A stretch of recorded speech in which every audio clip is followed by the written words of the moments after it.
عبد الرحمن ابن عوف رضی اللہ عنہ کا جب انتقال ہوا، انہوں نے جو وراثت چھوڑی نا پیچھے، ساری وصیتیں نافذ کر کے، سارا مال تقسیم کر کے، پیچھے جو وارثوں کے لیے وراثت چھوڑی، وہ مال کتنا تھا؟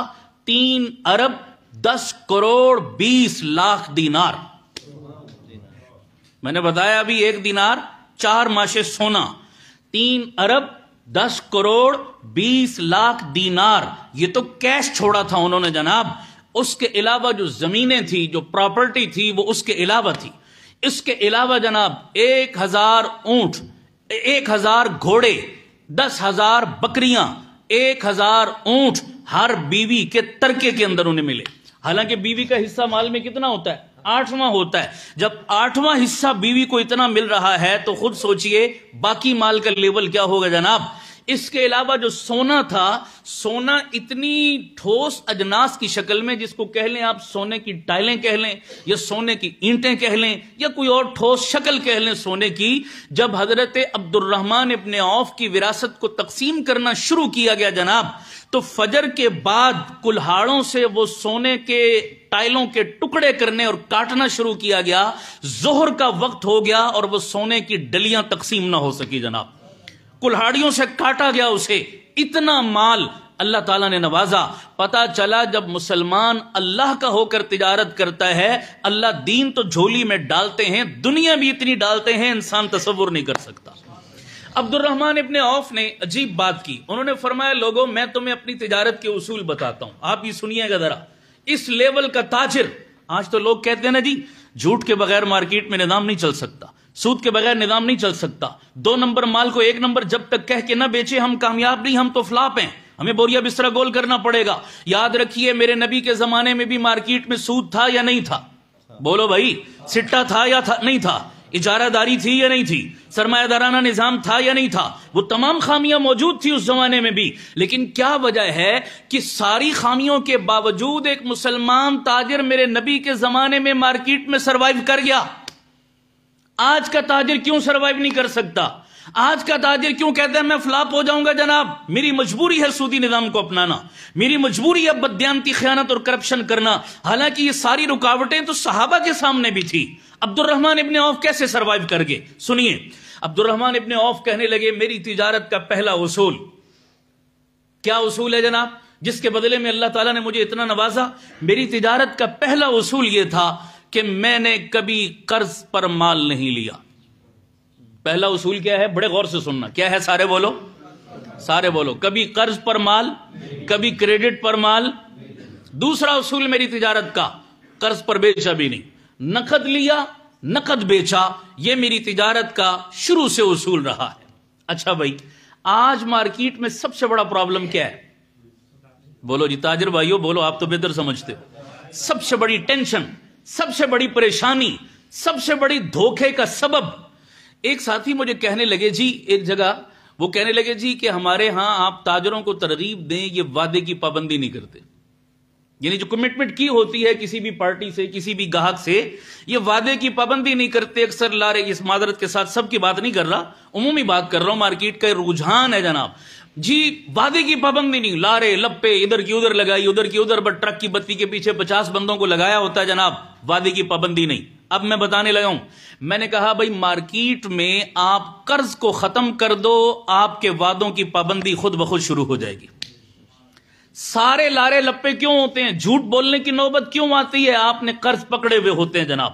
اچھا، قرض پر جب مارکیٹ چلتی ہے تو یوں سمجھیں کہ آکسیجن پر، مصنوعی سانس پر چل رہی ہے مارکیٹ، اوریجنل مارکیٹ نہیں ہے، یہ دھوکے پہ چل رہی ہے، یہ فراڈ پہ چل رہی ہے۔ آج ہماری ساری مارکیٹ کھڑی ہے جو مصنوعی سسٹم پر کھڑی ہوئی ہے جناب، کریڈٹ پہ مال لے رہے ہیں، کریڈٹ پہ بیچ رہے ہیں، اپنے پلے کچھ بھی نہیں۔ یہ تو ایسے ہی ہے جیسے بغیر ٹائر کے گاڑی، بغیر ہوا کے گاڑی چل رہی ہو جناب، گاڑی کے ٹائر میں ہوا نہیں اور ہم گھسیٹتے ہوئے اس کو دھکا لگاتے جا رہے ہیں اور ہم خوش ہیں جی ہماری گاڑی بھاگ رہی ہے جناب۔ کتنی بھگا لوگے، وہ ایک دن بالکل ٹھس کر جائے گی۔ اکثر لوگ بینک ڈیفالٹ کر جاتے ہیں، اکثر لوگ کرپٹ ہو جاتے ہیں، بینکوں کے بوریا بسترا اٹھا کے غائب ہو جاتے ہیں، پھر ملک چھوڑنے پر مجبور ہو جاتے ہیں۔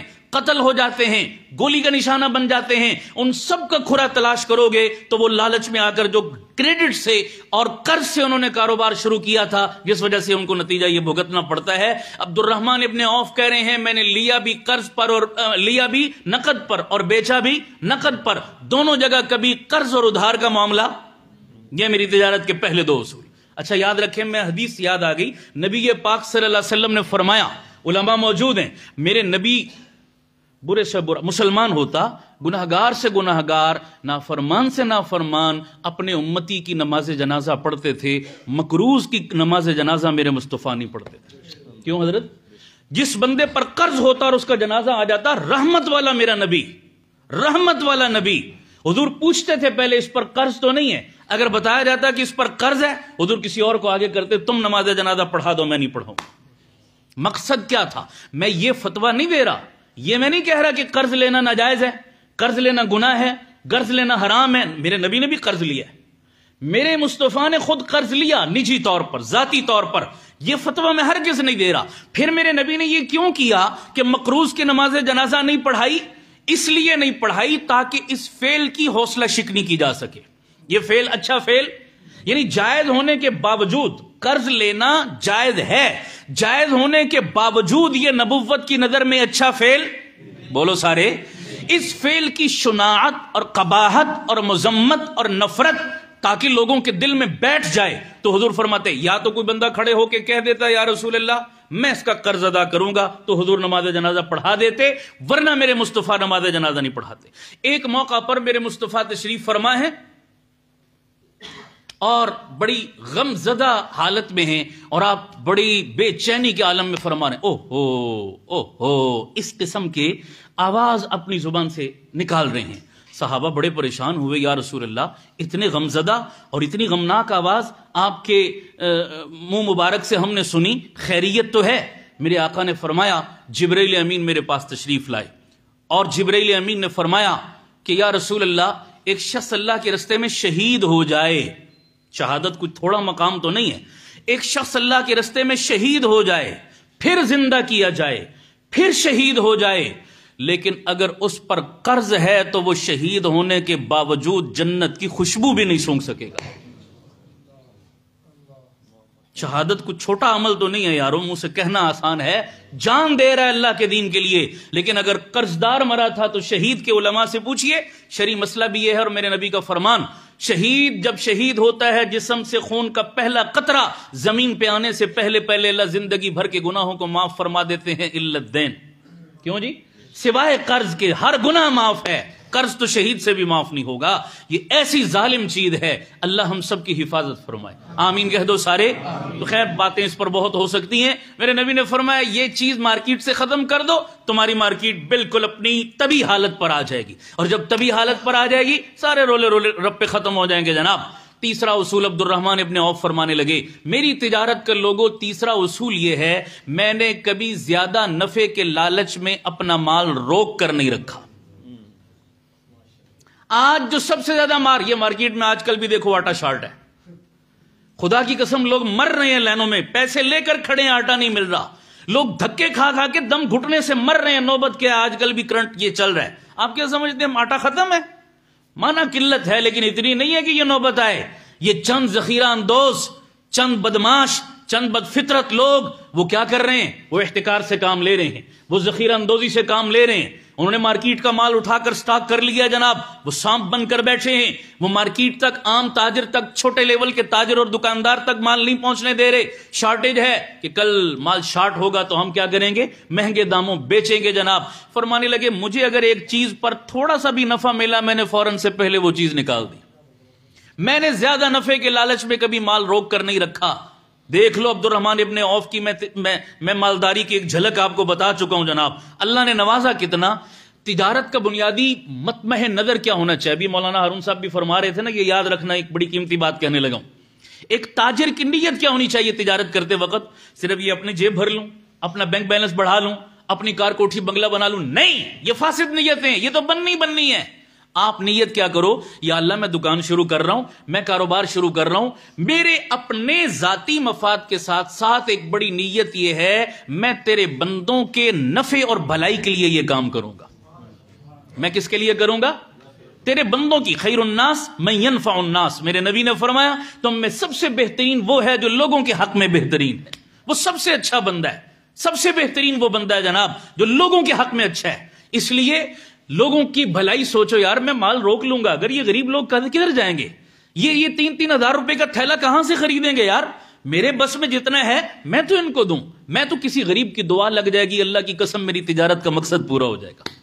میں کسی غریب کی دعا لے لوں، اس ٹھیے پہ بیٹھ کے، اس دکان پر بیٹھ کر کسی غریب کی دعا لگ گئی، میرا بیڑا پار، میری جنت پکی، میں دکان پہ بیٹھ کے جنتی بن سکتا ہوں۔ اور یاد رکھو اگر ذخیرہ اندوزی کی، 2 کی چیز 10 میں بیچی، 2 نمبر مال کو 1 نمبر کیا کہ بیچا، تو یاد رکھو پھر یہی دکان میرے لیے وبال بن جائے گی۔ کسی غریب کی آہ لگ گئی، کسی غریب کی بددعا لگ گئی، اللہ کی قسم یہ دکان کیا میری فیکٹری بھی مجھے تباہ و برباد کر دے گی۔ ہم روزانہ یہ منظر، یہ مثالیں دیکھتے ہیں اپنی زندگیوں میں، میں اس تفصیل میں بھی نہیں جانا چاہتا، اس لیے میں عرض کر رہا ہوں تیسرا اصول، میں نے اپنے مال کو زیادہ نفع کے لالچ میں روک کر، بس تھوڑا سا بھی نفع ملا میں نے دے دیا۔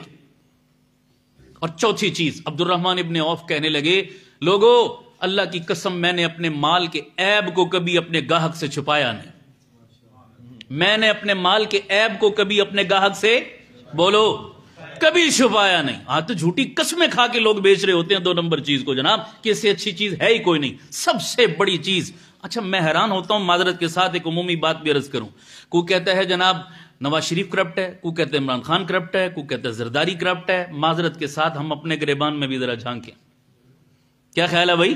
یہ ایک انگلی جو دوسرے کی جانب اٹھ رہی ہے، میں نہیں کسی کی صفائی دیتا یا کسی پر الزام تراشی کرتا، لیکن اپنی جانب بھی دیکھیں، میں دکان پہ بیٹھ کے کتنی دیانت کا مظاہرہ کر رہا ہوں، میں کرپٹ نہیں ہوں، میں 2 نمبری نہیں کر رہا، میں فراڈ نہیں کر رہا، میں دھوکہ نہیں دے رہا اپنے پاس آنے والے گاہک کو۔ گاہک اللہ کی رحمت ہوتی ہے، اور اللہ کی رحمت سے فراڈ کر کے جو اس کو دھتکار دے، اللہ کی قسم پھر اس پر لعنت ہی برستی ہے، پھر رحمت نہیں مڑ کے آیا کرتی۔ یاد رکھو گاہک بھی اللہ کی طرف سے آئی بھی رحمت ہے، اس رحمت سے دھوکہ مت کرو، فراڈ مت کرو، ورنہ خدا کی پکڑ میں آ جاؤ گے۔ اور آتے ہیں لوگ، بے شمار مثالیں ہم صبح شام مارکیٹ میں بیٹھ کر دیکھتے ہیں، تو کبھی بھی عیب دار چیز ہے پہلے گاہک کو بتاؤ۔ سینکڑوں مثالیں میں دے سکتا ہوں نبی اور صحابہ کے زمانے میں کہ یہ عیب بتایا چیز کا، کہ جناب یہ عیب ہے، یہ خوبی ہے، یہ 1 نمبر مال، یہ 2 نمبر مال، اس کا یہ ریٹ، اس کا یہ ریٹ، آپ کی مرضی ہے، آپ جس طرح کا لینا چاہیں لے لیں جناب۔